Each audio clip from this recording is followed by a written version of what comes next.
હાલ ગુજરાત વિધાનસભાનું સત્ર ચાલી રહ્યું છે ત્યારે વિધાનસભામાં આ વખતે વિપક્ષના ધારાસભ્યો ખૂબ આકરા મૂડમાં જોવા મળી રહ્યા છે અને રાજ્યમાં ચાલી રહેલા વિવિધ મુદ્દાઓને લઈને ઉગ્ર અવાજ ઉઠાવી રહ્યા છે।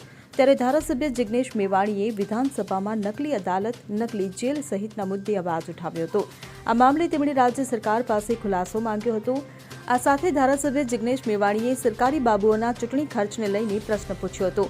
ત્યારે કોંગ્રેસના ધારાસભ્ય જિગ્નેશ મેવાણીને ગૃહમાંથી સસ્પેન્ડ કરી દેવામાં આવ્યા હતા। મળતી માહિતી મુજબ સરકારી બાબુઓના ચૂંટણી ખર્ચને લઈને કોંગ્રેસના ધારાસભ્ય જિગ્નેશ મેવાણીએ પ્રશ્ન પૂછ્યો હતો। તેમજ જિગ્નેશ મેવાણીએ ચૂંટણી ખર્ચના ખોટા બિલ રજૂ કરવામાં આવ્યા હોવાનો આક્ષેપ કર્યો હતો। ત્યારે જિગ્નેશ મેવાણીની સ્પીચને રેકોર્ડ પરથી દૂર કરવા મંત્રી ઋષિકેશ પટેલે દરખાસ્ત કરી હતી। ત્યારે જિગ્નેશ મેવાણીની સ્પીચને રેકોર્ડ પરથી દૂર કરીને તેમને ગૃહમાંથી સસ્પેન્ડ કરી દેવામાં આવ્યા હતા। Bureau report CN24 news. હવે જુઓ દેશ દુનિયાની તમામ ખબરો તમારી આંગળીના ટેરવે। ઉઠાવો મોબાઈલ અને Google Play Store પરથી ડાઉનલોડ કરો અમારી CN24 ન્યૂઝ મોબાઈલ એપ।